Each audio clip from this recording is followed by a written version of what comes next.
The fluorescent lights of the United Center flickered with an almost mocking rhythm as a young man sat alone in the visitors' locker room, his head buried in trembling hands. The Chicago Bulls had just delivered their verdict. Not good enough. Not Bulls material. Not now, not ever. In that moment, as the echo of rejection reverberated through his chest like a physical wound, he had no way of knowing that this devastating no would become the rocket fuel for one of basketball's most unlikely and magnificent stories.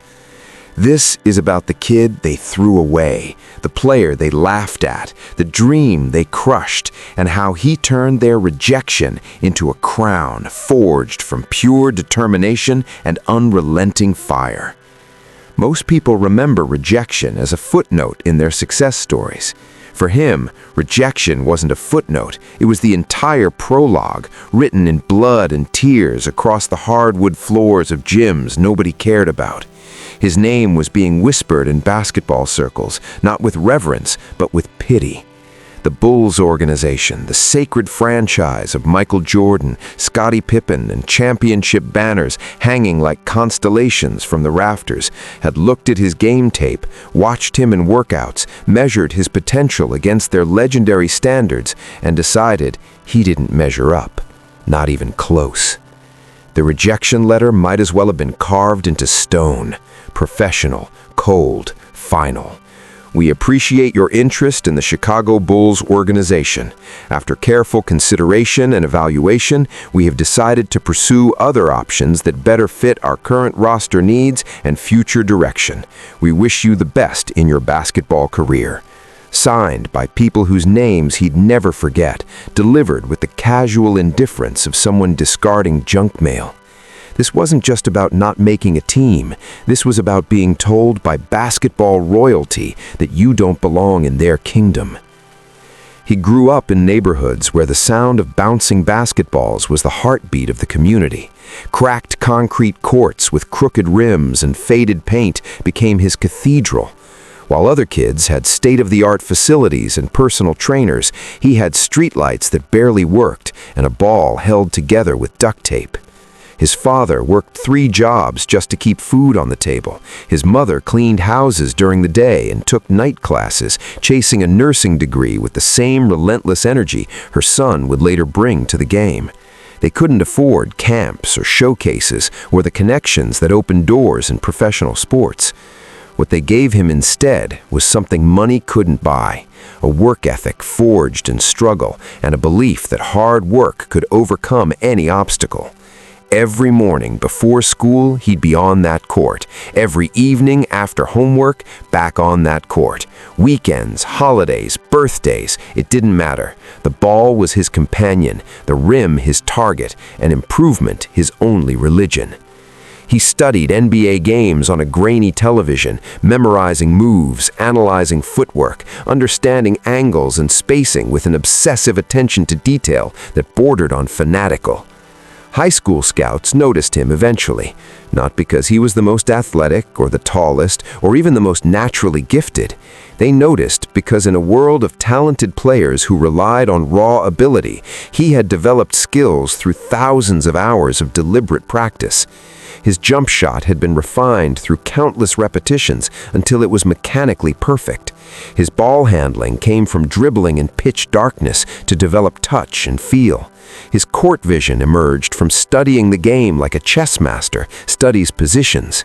He made All-State his senior year, not through highlights that would make SportsCenter, but through consistent excellence that coaches appreciated and defenders dreaded. College wasn't the powerhouse program every kid dreams about. He ended up at a mid-major school that most NBA scouts couldn't find on a map. The facilities were outdated, the crowds were sparse, and national television coverage was non-existent. But he didn't care. He approached college basketball like it was his only chance to prove the world wrong. Freshman year, he averaged 15 points and 7 assists while maintaining a 3.8 GPA in business management. Sophomore year, those numbers climbed to 22 points and 9 assists as he carried a mediocre team to their conference tournament.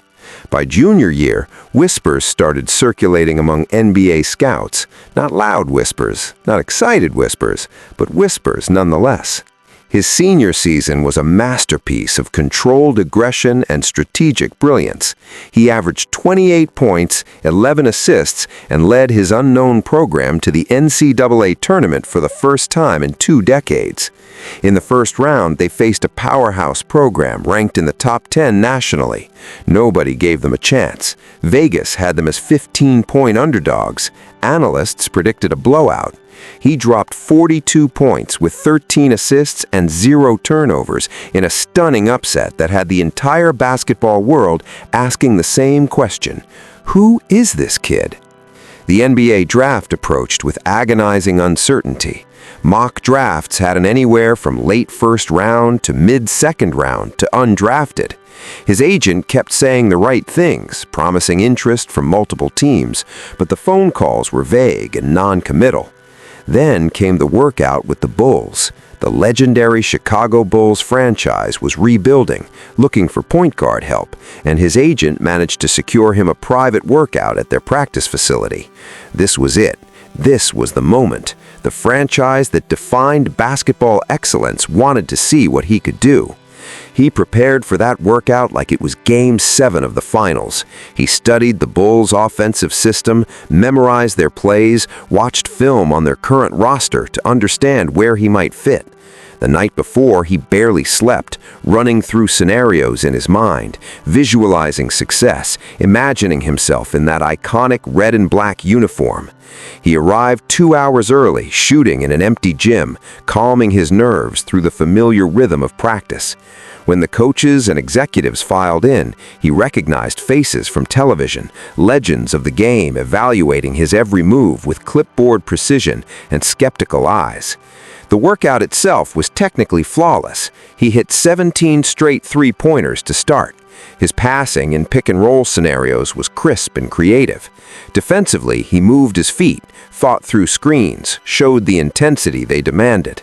Physically, the measurements were fine. 6'2", solid build, wingspan that compensated for height, testing numbers that were good if not spectacular. But something was off. He could feel it in the room. The energy was wrong. The nods were polite but not enthusiastic. The questions after were perfunctory, checkbox exercises, rather than genuine curiosity. They thanked him for coming, said they'd be in touch, sent him home with a branded duffel bag and hollow promises that felt like sympathy gifts. 3 weeks later came the rejection. Not a phone call from a coach or even his agent delivering the news with professional gentleness. An email, a form letter with his name plugged into the template. The Chicago Bulls had decided to pursue other options. They wished him well. Good luck in his future endeavors. He read that email 50 times, each reading driving the knife deeper. This wasn't just about basketball. This felt personal. This felt like the universe confirming his deepest fear, that he wasn't good enough for the highest level, that his dream was built on delusion, that all those hours and sacrifices and beliefs were just elaborate self-deception. Draft night arrived with cruel inevitability. He watched from his parents' living room, surrounded by family and friends who tried to maintain optimistic energy while secretly preparing for disappointment. The first round came and went without his name. The second round began with his agent texting periodic updates. Teams are still interested, conversations happening, stay positive. Pick after pick, other players were selected, their names announced to cheering crowds, while his remained in limbo. By the time the draft ended, the room had gone quiet. No team had selected him. Undrafted, unwanted, exactly what the Bulls had predicted. The aftermath was a fog of depression and doubt that lasted weeks. He'd sit in his childhood bedroom staring at posters of NBA legends who made it look easy, wondering where he went wrong. Friends called with well-meaning advice about European leagues or giving up basketball for a real career. His parents never wavered in their support, but he could see the worry in their eyes, the fear that their son had sacrificed everything for a dream that would never materialize. His agent worked the phones, trying to secure summer league invitations, overseas contracts, anything to keep the career alive. Most calls went unreturned. Most teams weren't interested in an undrafted point guard from a school nobody respected. Then came a lifeline, thin and fragile, but a lifeline nonetheless. A second-tier overseas league offered a contract, not the glamorous European leagues where NBA washouts went to rebuild value. This was lower level, smaller arenas, modest pay, the kind of basketball that happened in near anonymity while the rest of the world focused elsewhere. His agent advised against it, suggesting he hold out for something better, maybe try to catch on with a summer league team. But he was drowning in rejection and needed to feel like a basketball player again. He signed the contract and boarded a plane to a country where he didn't speak the language to play for fans who'd never heard his name in a league where former dreams went to die quietly. The first season overseas was brutal in ways that had nothing to do with basketball. Culture shock, loneliness, isolation from everything familiar. The food was different, the customs were foreign, communication was a daily struggle of gestures and broken phrases. His apartment was a tiny studio with unreliable heat and neighbors who complained about the sound of his dribbling at night. The team facilities were basic, the travel was exhausting, and the competition was uneven. Some nights facing former professionals clinging to glory, other nights playing against guys who probably shouldn't be professional athletes. But through all of it, he kept working, kept improving, kept believing that this wasn't the end, but a detour. Something changed during those overseas seasons. Without the pressure of NBA scouts watching or draft stock to worry about, or comparisons to legendary franchises hanging over every decision, he played with a freedom he'd never experienced. Basketball became pure again, stripped of external validation and reduced to its essential beauty. He experimented with his game, added moves he'd been too cautious to try, developed a three-point range that extended well beyond the arc, honed a mid-range game that was becoming extinct in modern basketball but proved devastating in international play. He led his team to championships 2 years in a row, winning league MVP honors both seasons, while averaging numbers that would be impossible to sustain in the NBA, but established him as a legitimate professional scorer. The tape started circulating, not through traditional channels or agents working connections, but through grassroots basketball communities online. Highlight videos of his overseas performances found audiences on social media. Deep three-pointers, creative assists, clutch performances in championship games. Comment sections filled with questions about why this guy wasn't getting NBA looks. Basketball analysts who covered international leagues began mentioning his name in podcasts and articles. Former NBA players turned commentators watched his film and saw something the scouts had missed. A complete player who developed his game beyond measurable athleticism into pure skill and basketball IQ. 3 years after the Bulls' rejection, his agent called with news that felt like science fiction. Multiple NBA teams wanted to offer training camp invites, not guaranteed contracts, but legitimate opportunities to compete for roster spots. Among the interested teams was one that made his heart stop. The team that played the Bulls twice a year in their division, a franchise with a passionate fan base and a hunger to prove themselves against Chicago's legacy. This wasn't just a basketball opportunity. This was a narrative gift-wrapped by fate itself. Training camp was warfare disguised as practice. 15 players competing for maybe 2 roster spots, everyone knowing the math, everyone desperate to prove they belonged. He approached it with the intensity of someone who'd been counted out before and refused to let it happen twice. Every drill was maximum effort. Every scrimmage was playoff intensity. Every interaction with coaches was professional and hungry. Veterans on guaranteed contracts noticed the undrafted kid who played like his life depended on every possession. Coaches saw a maturity and skill set that 3 years of professional experience overseas had refined into something special. Front office executives reviewed film and saw exactly what they hoped for: a point guard who could run an offense, shoot efficiently, defend with effort, and bring leadership without ego. He made the roster, not as a star or even a starter, but as the third-string point guard whose name would rarely be called and whose minutes would be scarce. Most undrafted players in that position would be grateful just to cash NBA paychecks and maintain the dream. He had different plans. Every practice, he guarded the starting point guard with defensive intensity that annoyed veterans but impressed coaches.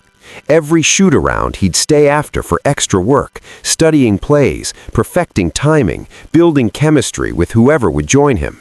In garbage time minutes during blowouts, he played like it was a finals game, sprinting in transition, diving for loose balls, making winning plays that wouldn't show up in box scores, but caught the attention of people who understood basketball beyond statistics. His breakthrough came halfway through that first NBA season. The starting point guard went down with an ankle injury. The backup struggled in the increased role, throwing turnovers and making poor decisions under pressure. The team was sliding toward a losing streak that would jeopardize their playoff hopes. The head coach, a former player himself who appreciated grit over pedigree, made a decision that shocked everyone. The undrafted kid who'd been rejected by the Bulls years ago was getting his chance. The first start was against a bottom-feeding team that should have been an easy opportunity to build confidence. Instead, nerves took over. He forced passes that weren't there, rushed shots, got burned defensively trying to do too much. They lost by 12, and he finished with 7 points on terrible shooting, 5 assists, and 4 turnovers. After the game, sitting in front of his locker with media cameras pointed at him like accusatory fingers, he gave honest answers about needing to be better, about learning from mistakes, about earning his teammates' trust. What he didn't say, what he kept locked inside, was the voice screaming that maybe the Bulls had been right all along. The coach called him into the office the next morning. He expected demotion back to the bench, expected a lecture about readiness and opportunity wasted. Instead, the coach showed him film, not of mistakes, but of good decisions that happened between the errors. A perfectly timed skip pass that led to a three-pointer, a defensive rotation that prevented an easy layup, a pick-and-roll read that would have been an assist if the teammate had finished. The coach's message was simple and profound. Trust the process, trust your preparation, trust that talent and work ethic will overcome first-game jitters. You're starting again tomorrow night. Tomorrow night was against a playoff contender with all-stars and national television coverage, the kind of game where an unproven player could be exposed and embarrassed in front of millions. He barely slept, but not from nerves this time, from focus, from preparation, from visualizing success and refusing to accept any other outcome. When the opening tip came, something clicked.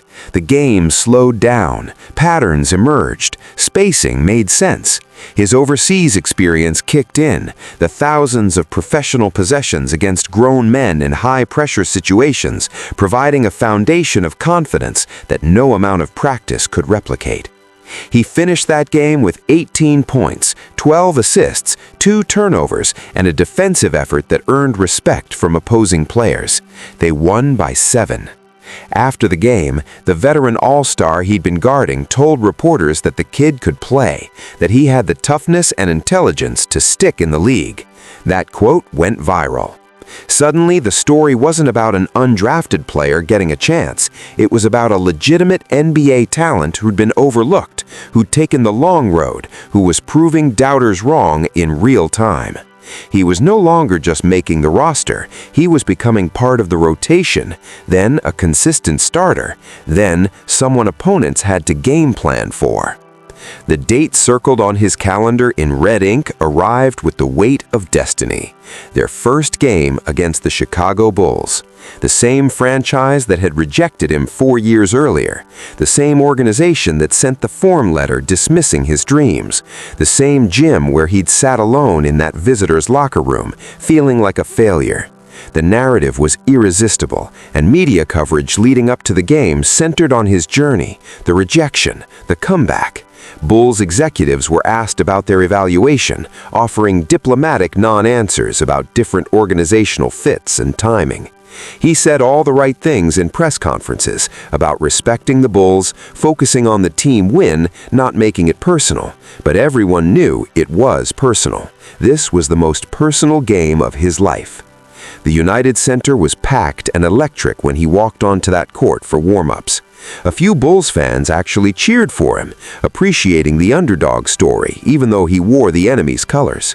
As he went through his shooting routine, muscle memory from thousands of hours of practice, he glanced at the championship banners hanging above, Jordan's retired number immortalized in the rafters, and felt something shift inside him. This wasn't about proving the Bulls wrong anymore. This was about proving himself right, about validating every sacrifice, every doubt overcome, every moment when quitting seemed easier than continuing. The game itself was an absolute masterclass in controlled aggression and basketball intelligence. He approached it like a chess match against an opponent he'd studied obsessively. The Bulls' defensive scheme had weaknesses he'd identified from film. They overhelped on drives, leaving shooters open in the corners. Their pick-and-roll coverage was conservative, allowing space for mid-range pull-ups. Their transition defense was slow to set, vulnerable to early offense. He exploited every single weakness with surgical precision. First quarter, he hit 3 straight three-pointers, each one deeper than the last, each one splashing through the net with a sound that echoed through the arena like a statement. The Bulls crowd went quiet. Their coaching staff called timeout to adjust. He smiled on the bench, knowing they were game planning specifically to stop him. Second quarter, when they started trapping the pick and roll, he became a distributor, hitting cutters and shooters with passes that created wide open looks. His assist numbers climbed while maintaining scoring efficiency. By halftime, he had 20 points and 8 assists, and his team was up by 15. The second half was when the performance transcended statistics and became art. Every possession felt like a clinic on how to play point guard at the highest level. He called plays at the line of scrimmage, reading defensive alignments and adjusting on the fly. He controlled pace like a conductor leading an orchestra, speeding up in transition, slowing down in half-court sets, always keeping the defense off balance. When the Bulls made runs, cutting the lead to single digits, he responded with daggers, pull-up threes in transition, floaters over shot blockers, drive and kick passes that led to open threes.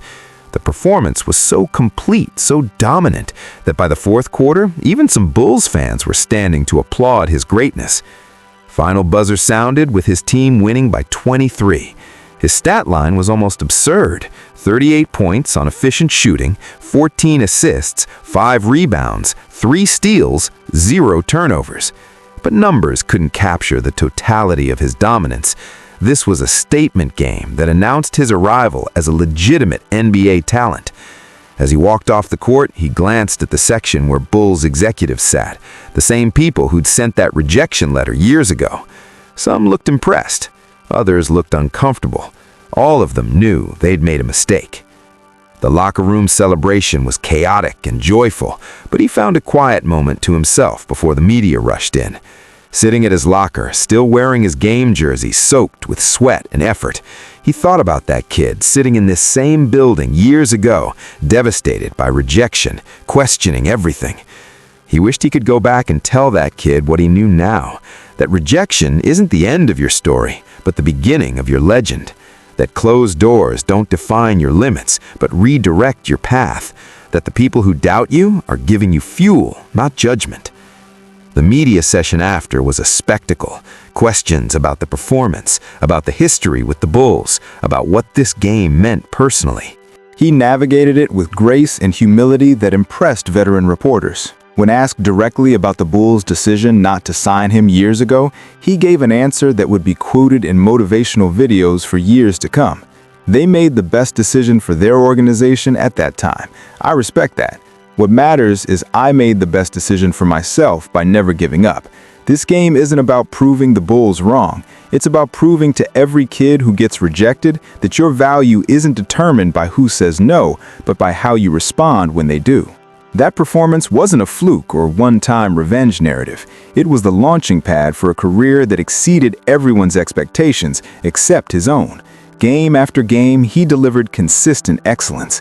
His scoring average climbed into the upper teens. His assist numbers remained elite. His leadership became undeniable as younger players gravitated toward his work ethic and veterans respected his professionalism.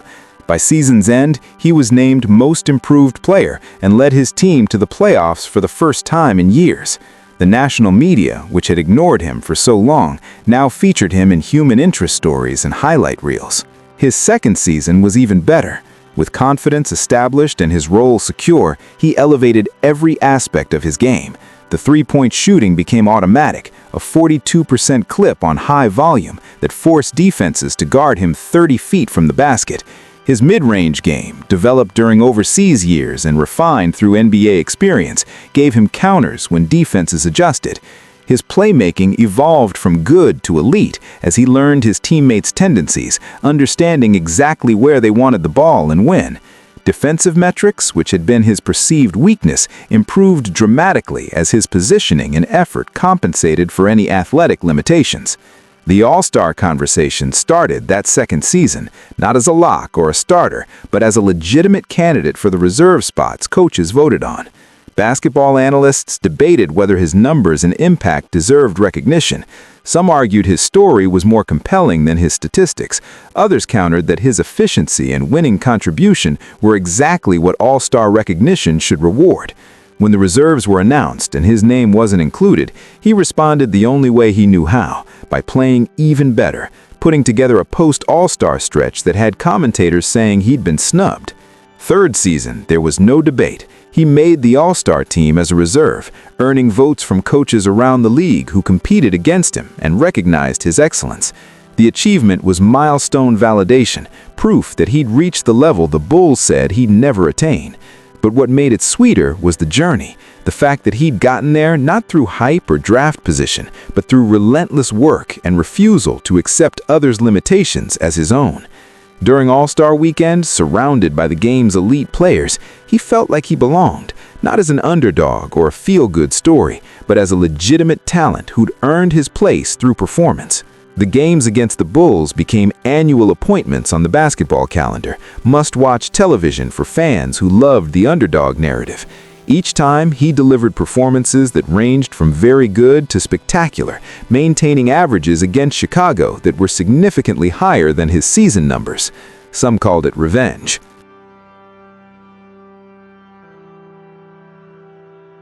He called it familiarity and focus. The Bulls tried different defenders, different schemes, different approaches.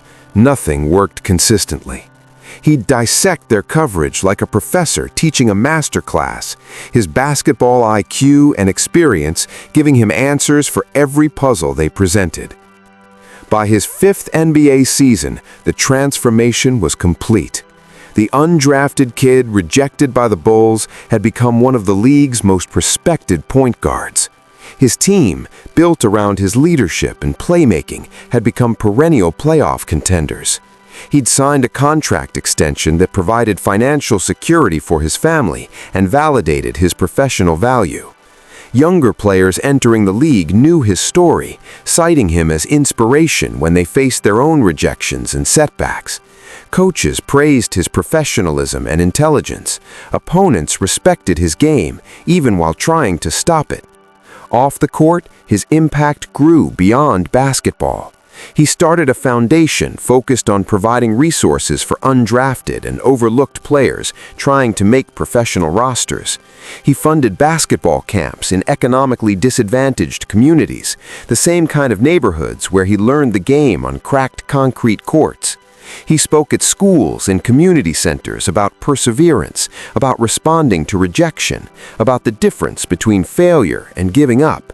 His message resonated because it wasn't theoretical inspiration from someone who'd always had it easy. This was earned wisdom from someone who'd lived through the darkness and found the light. The Bulls game in his 6th season carried extra significance. They were both competing for playoff positioning in a tight Eastern Conference race. The game had implications beyond personal narrative, genuine stakes that elevated the competition. The United Center crowd was split between Bulls loyalists and a growing contingent who'd adopted him as a sympathetic figure worth cheering despite wearing visitor colors. When he was introduced before the game, the ovation was substantial, acknowledgement from even Bulls fans that they were witnessing something special whenever he played in this building. This game was different from the others. The Bulls had rebuilt their roster with young talent and veteran acquisitions, creating a legitimate contender. Their point guard was a first-round pick the previous year, highly touted and talented, someone the Bulls hoped would be their answer at the position for years to come. The comparisons were inevitable and obvious, the player they chose to develop versus the player they'd rejected.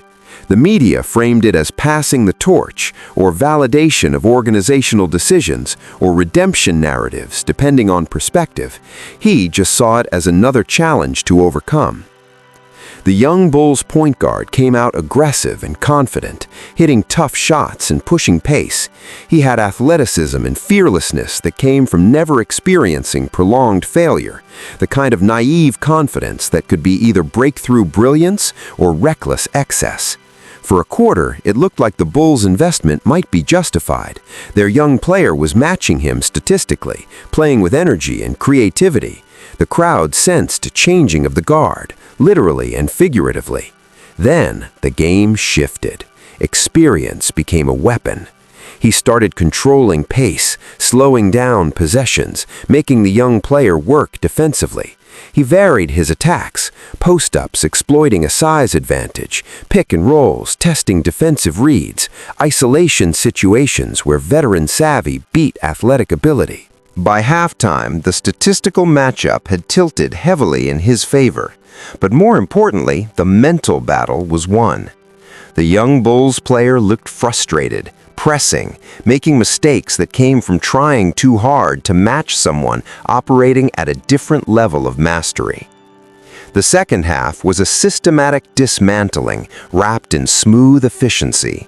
He scored when needed, facilitated when teammates had advantages, and controlled every meaningful possession down the stretch. In the final minutes, with his team up comfortably, he received a standing ovation from a significant portion of the United Center crowd.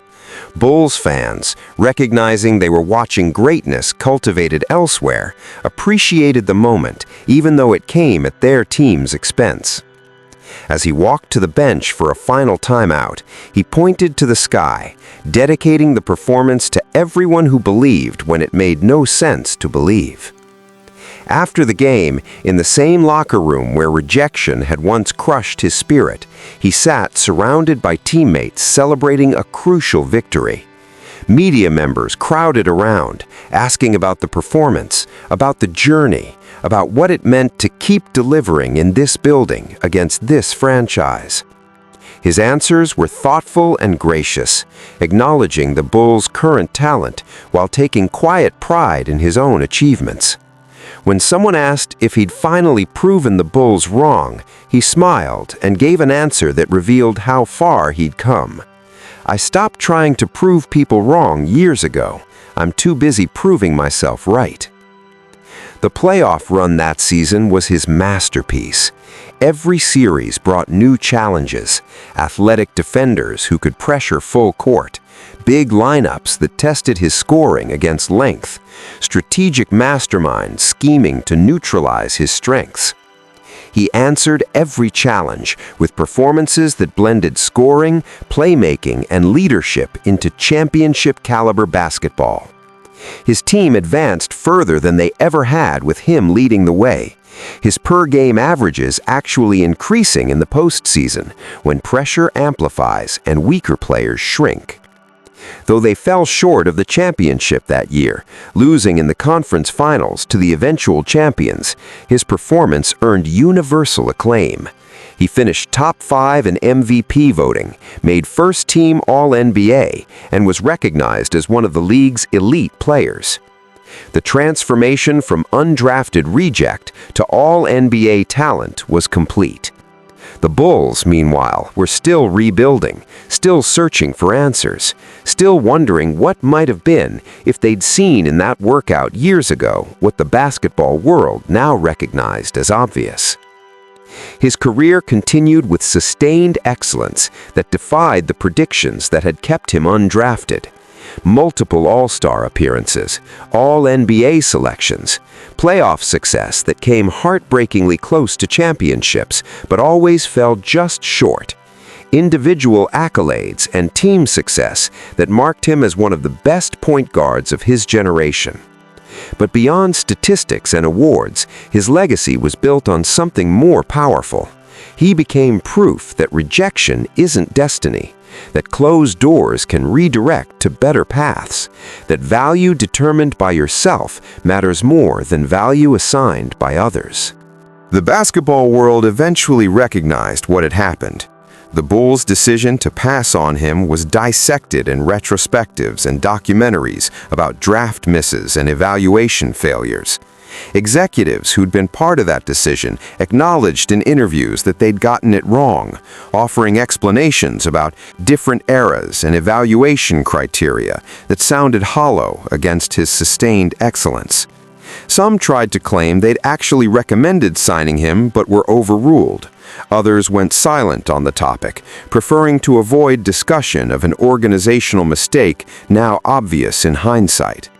He never gloated, never rubbed their faces in it, never used his platform to attack the Bulls organization or individuals who'd rejected him. That grace under vindication might have been his most impressive quality. In interviews, when asked about the Bulls, he consistently showed class, acknowledging they made decisions they thought were best, that he held no grudges, that everything worked out for the best. That maturity, that absence of bitterness, despite having every reason to be bitter, elevated his story beyond sports into something more profound about character and growth. Years later, during an All-Star weekend when nostalgia and reflection were encouraged, a reporter asked him what he'd say to the Bulls executives who'd rejected him if he could go back to that day. His answer became the defining statement of his journey. "I'd thank them, not sarcastically, but genuinely. That rejection made me hungrier than success ever could have. It sent me overseas where I developed skills I might never have developed in an NBA system as a rookie. It gave me perspective on what really matters in basketball and life. They thought they were closing a door. They were actually showing me a window I never would have climbed through otherwise. So honestly, I'd thank them for helping me become exactly who I needed to become." That wisdom, earned through years of struggle and triumph, became his final legacy. Young players facing rejection or setbacks would cite his journey as proof that the path matters less than the persistence. Basketball fans would debate his Hall of Fame credentials, with supporters pointing to his against-all-odds achievement and sustained excellence as exactly what the Hall was meant to honor. Critics would note the lack of championships and argue his individual numbers, while impressive, fell short of immortal. But everyone agreed on one thing: his story mattered. The lasting image of his career might be from his final season when his team made one last playoff run with him as the veteran leader, surrounded by younger stars. They faced the Bulls in a first-round series, poetic symmetry bringing his journey full circle. He was older now, slower, no longer capable of the explosive performances from his prime, but his intelligence and leadership were at their peak, guiding a talented roster through the pressure of playoff basketball against a rival franchise with renewed competitiveness. The series went 7 games, each one intense and competitive. In Game 7, played at the United Center where his professional dreams had once been shattered, he delivered one final memorable performance. Not a 40-point explosion or statistical domination, something better, a complete floor general masterclass where his fingerprints were on every meaningful possession without dominating the ball or needing individual glory. He scored 16 points on perfect efficiency. He had 11 assists without a turnover. He made the right read on every possession, understanding game flow with a mastery only decades of experience could provide. They won by 6, and as the final buzzer sounded, he stood at center court, looking up at those championship banners and smiled with satisfaction that transcended basketball. In the handshake line after, the Bulls head coach, who'd been an assistant during that original workout years ago, pulled him aside for a longer conversation. What was said between them remained private, but observers noted genuine respect and warmth in the exchange. Perhaps an acknowledgement of past mistakes. Perhaps appreciation for greatness achieved despite their doubts. Perhaps recognition that sports create these narratives of redemption and vindication that give meaning beyond wins and losses. Whatever passed between them, it provided closure to a story that had been years in the telling. His retirement announcement came the following summer, delivered with the same class he'd shown throughout his career. No bitterness about being overlooked for so long, no criticism of the evaluation systems that had undervalued him, just gratitude for the opportunity to play the game he loved at the highest level. Appreciation for everyone who believed when belief seemed foolish, and hope that his journey inspired others facing their own rejections and doubts. The press conference was attended by former teammates, coaches, executives, and media members who'd covered his entire career. Many spoke about his impact beyond basketball, about the person as much as the player. The Basketball Hall of Fame debate that followed retirement was passionate on both sides. His supporters argued that his against-all-odds journey from undrafted rejection to all-NBA excellence represented exactly the kind of achievement deserving immortalization.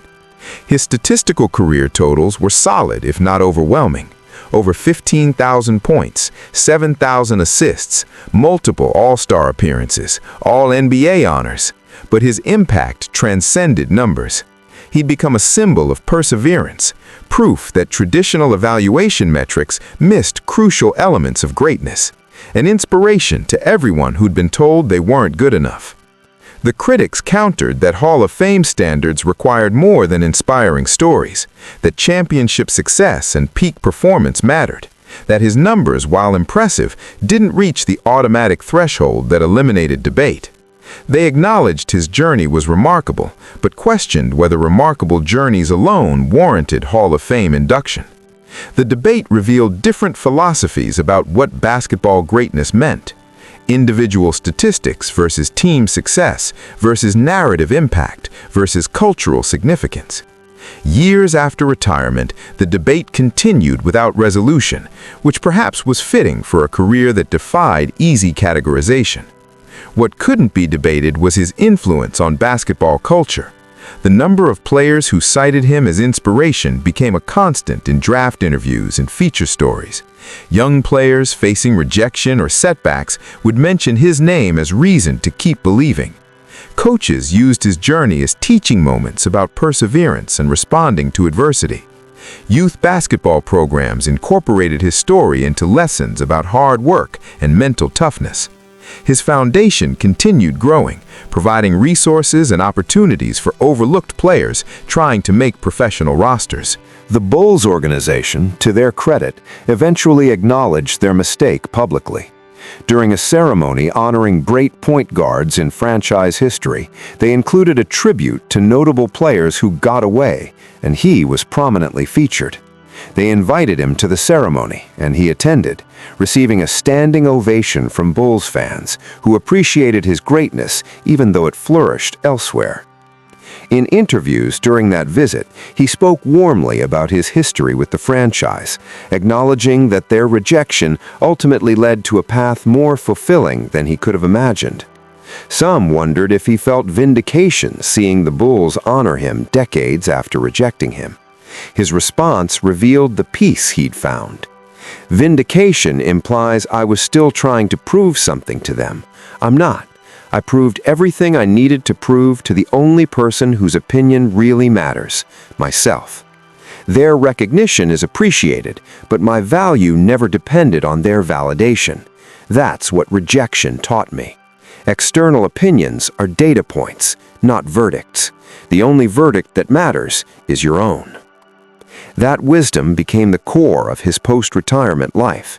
He worked as an analyst, offering insightful commentary that drew on decades of experience at the highest level. He mentored young players, particularly those facing rejection or questioning their paths. He spoke at corporate events about translating sports lessons into business contexts, about responding to setbacks, about the difference between failure and giving up. His message resonated across industries because the principles were universal. Rejection is redirection. Closed doors reveal better paths. Persistence matters more than initial opportunity. Years after retirement, a documentary filmmaker produced a comprehensive look at his career. The film included interviews with coaches, teammates, opponents, and executives who'd evaluated him at various points. Bulls executives involved in the original rejection appeared on camera, offering explanations about evaluation processes and different organizational priorities at that time. None claimed they'd made the right decision. All acknowledged, with varying degrees of discomfort, that they'd missed on evaluation. The Bulls' former general manager retired, and speaking with candor that came from no longer protecting organizational reputation, offered the most honest assessment. We saw talent, but not greatness. We measured metrics, but missed intangibles. We evaluated a moment, but couldn't project a journey. It's the mistake every organization makes at some point. We just made it with someone whose greatness made our mistake impossible to forget. The documentary's most powerful moment came from footage of him at that original Bulls workout years ago. The film had located archival video from the team's files, grainy footage of a young player desperate to prove himself worthy. Watching himself at 21 years old, he offered commentary on what he saw. The nervousness masked as confidence, the pressing to impress, the lack of peace with himself that only came through adversity and growth. He spoke kindly about that young man, recognizing him, but also seeing how far he'd traveled. The footage ended with him walking out of the facility after the workout, believing he'd done enough, not knowing rejection was coming. His commentary over that image: "I wish I could tell him it's all going to work out better than he imagines, but I'm glad I can't. He needs to not know. The not knowing is what makes him fight." His legacy ultimately transcended basketball into something more profound about human potential and responding to adversity. Business leaders referenced his journey when discussing resilience and organizational growth. Psychologists used his story in discussions about mindset in response to rejection. Educators incorporated his experience into lessons about perseverance and self-belief. He became a cultural symbol for anyone who'd been told they weren't good enough, proof that external evaluation isn't destiny, that paths to success are diverse, that rejection can be the catalyst for achievement beyond initial dreams. The Bulls connection, which had defined so much of his early story, eventually became just one chapter in a much larger narrative. He maintained cordial relationships with the organization, attending events when invited, speaking warmly about their history and place in basketball culture. He harbored no visible resentment, just acceptance of how events unfolded. Some speculated he maintained grace toward the Bulls because he genuinely had moved beyond needing validation from them. Others suggested his public graciousness masked private satisfaction at proving them wrong. The truth was probably simpler. He'd lived long enough to understand that rejection from the Bulls hadn't diminished his journey, but enriched it with meaning impossible to achieve through easier paths. In the twilight of his public life, he gave fewer interviews and made fewer appearances, preferring quiet involvement in his foundation and mentoring work. When he did speak publicly, usually at events honoring his legacy or supporting causes he believed in, his message remained consistent. Rejection is not judgment, but redirection. The Bulls didn't tell him he couldn't succeed. They told him he couldn't succeed with them. That distinction mattered. Learning that distinction had been his breakthrough moment. The realization that someone else's no doesn't define your possibilities, but just redirects your path. His final public appearance before largely stepping away from the spotlight was at a youth basketball camp his foundation hosted. Surrounded by kids from backgrounds similar to his own, playing on courts that reminded him of his beginning, he spoke about his journey with honesty that only comes from distance and perspective. He told them about the rejection, about sitting in that Bulls locker room feeling crushed, about the years overseas when he questioned everything. But he also told them about the joy of proving himself right, about discovering strengths through adversity that success never would have revealed, about the pride of achievement earned rather than given. A young player asked the question that cut to the heart of everything. Would he change it if he could? Would he go back and make the Bulls say yes? Would he trade the difficult journey for an easier path? His answer became his epitaph. Not for a second. The easy path might have made me a player. The hard path made me who I am, and who I am is better than any version of myself that came easy. So no, I wouldn't change a thing. Every rejection, every doubt, every moment I wanted to quit, all of it was necessary. All of it was worth it. All of it made me. The Bulls rejected him. They told him no. They closed a door. And in doing so, they gave him the greatest gift possible, the motivation to prove that their evaluation wasn't his ceiling, but their limitation. That rejection fueled a journey from overlooked prospect to all-star player to cultural symbol of perseverance. It transformed disappointment into determination, doubt into drive, crushing rejection into crowning achievement. They thought they were sending away someone who wasn't good enough. They were actually unleashing someone who would become legendary precisely because they said he wouldn't. That's the story. The kid they rejected, the player they dismissed, the dream they couldn't see, and how their no became his fuel, their doubt became his motivation, their rejection became his redemption. In the end, the Bulls didn't make a mistake in their evaluation. They made a masterpiece in their rejection. They created the perfect origin story for a legend that needed adversity to reach its full potential. And for that, maybe everyone should thank them, because without their no, the world would never have witnessed the spectacular yes he became.